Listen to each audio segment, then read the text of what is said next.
to this end, and I'm maybe misremembering the story a little bit, so we might be deviating slightly, but I do recall that Chris either came to your house or you were at a mutual party at one point. Oh yeah, so when we were dating, we found this out, and I think because early in our courtship, I as a dating question, I asked have you ever been in a fight? Because that's like a good question to ask someone you're dating, because you want to know what that was. And he was like, yeah, one time, not a fight really, but one time I did punch this kid in the face. And I was like, all right, let's hear that story.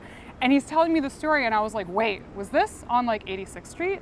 So the story was that I was at a girlfriend's house, Armand Desante's daughter, Okay. as you do when you go to the fame school. And so we were at her mom's place, and she and her sister were gone, so it was an empty apartment, and she had a party.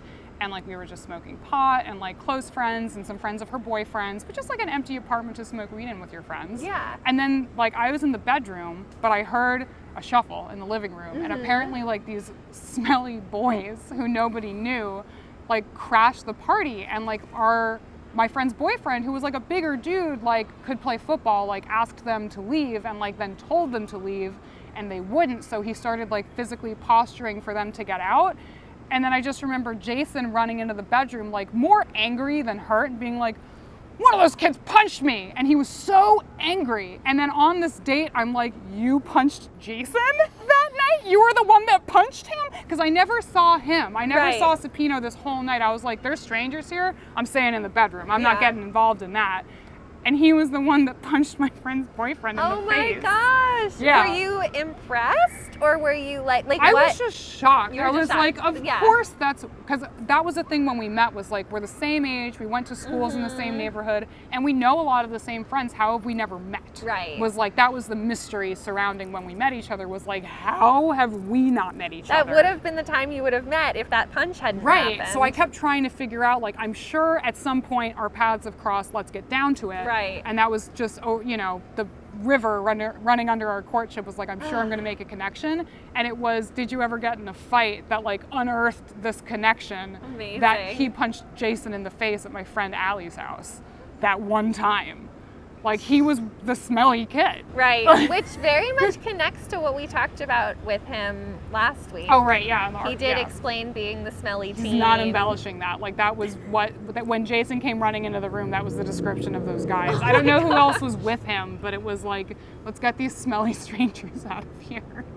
He brought a knuckle sandwich to the party. That's that's not etiquette. No. That's just not. He did it out of he kept saying it was out of reflex, because Jason was threatening with a knife, but Jason wasn't gonna stab anyone. It was just, get out of my house. You're not permitted here. I mean, he is and wielding a Supino knife. panicked and was like, ah, and just that's how it happened. So When he was telling the story, was it an enjoyable story, or did he start getting anxious that he was going to feel judged, or were you guys far enough along? Oh no, we were just, because I was interested. I was tell me. I'm not going to judge you. I'm asking for this information. Yeah. Who would I be to be tell me? And ew, not that. Yeah. So, I was just floored. I was just you're that guy. We were one punch away from each other in high school.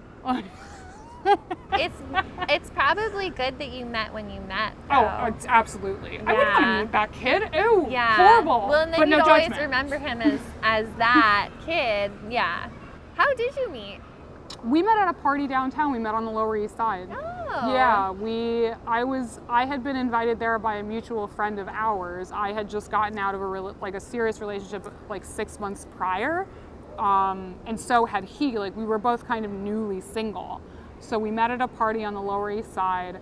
I had just gotten off of one of my nanny gigs, so I'm arriving at midnight totally sober, which is a really cool vibe to walk into always. So I put on some lipstick and I'm I'm just one of the party people, needing alcohol to catch up with everyone. And I see him and he looks so good. He looks so good at this party, compared with everybody else who was there. I was I'm gonna talk to this guy, because he's got eyeliner on and I love his shirt, and I'm digging his vibe, so let me go up to him.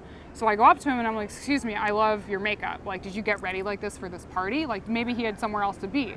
And he was he was kind of already drunk, but he was I'm not, this isn't makeup, these are my eyes. And I was cool. And I kind of just struck up this long conversation with him, assuming wrongly that he was gay, because of how impeccably he was dressed and like his good manners, and because I thought he had makeup on, Right. which all of which is wrong to assume about anybody, but I made that mistake so many times before, and I just did it again. So we're dancing, and I'm like really, really vibing with him, and he totally full-blown makes out with me, like the night that we met. Oh, wow. And I'm like, so mixed feelings. I'm like kind of pushing him off because I'm like, okay, so number one, surprise. Pleasant surprise, this is cool, I'm into it. But number two, let's chill, because there's like another guy at this party who I went on a bad date with and claimed I'm not ready to move on, because, you know, like I was out of a relationship. I told him the truth. Yeah. But I was into this guy, so I'm like, let's not let him know. Right. So Supino's like, which guy? And I'm like, the guy over there. And he's like, that guy? And I'm like, yeah. He's like, oh, we're really good friends. I was just at his country house. And I'm like, what is happening? No. So that's how we met. Wow. Yeah, a week after that, I went to Colorado and like broke my phone and fell off the face of the earth for a while. And he was trying to get in touch with me and couldn't, because I was in a different state with no cell Yeah. phone.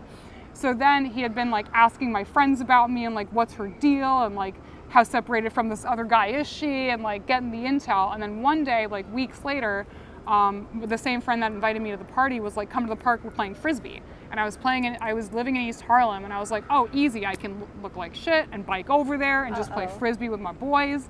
And then Supino's there, dressed perfectly, looking awesome. And I roll up on my bike, like covered in sweat, like unshaved armpits, like, hey guys, oh, party makeout guy is here. And then we just hit it off and we started dating. Yeah, and then we just got married on May 28th during this, you know, year to have like a Yeah. shining light for our families when like nothing good was happening. So we were like, we'll make something good happen. Yeah. Yeah. So that's how we met. It's That's funny. an amazing Yeah, story. it's great. I also love that, like, the time that you almost met, he was the smelly boy. Right, and I then was, you like, the met in stoner. like this beautiful, you had this like great party night, and then your second like accidental meeting, you kind of showed up as like the smelly one. Yeah, I So definitely which was. he probably fully understood. No, he from didn't his even old care days. or notice. He was, Yeah, he was he just like, probably I'm so loved happy it. to see you again. I was like, Ah. right, because I gave you my number and said reach out, and then ghosted you immediately because I broke my phone. So, Yeah. love conquers all. If it's meant to be, it'll happen. Yeah. He tried to Yeah. break his way into that party, and it didn't happen, so it happened at a different It one. happened at the right time. Yeah.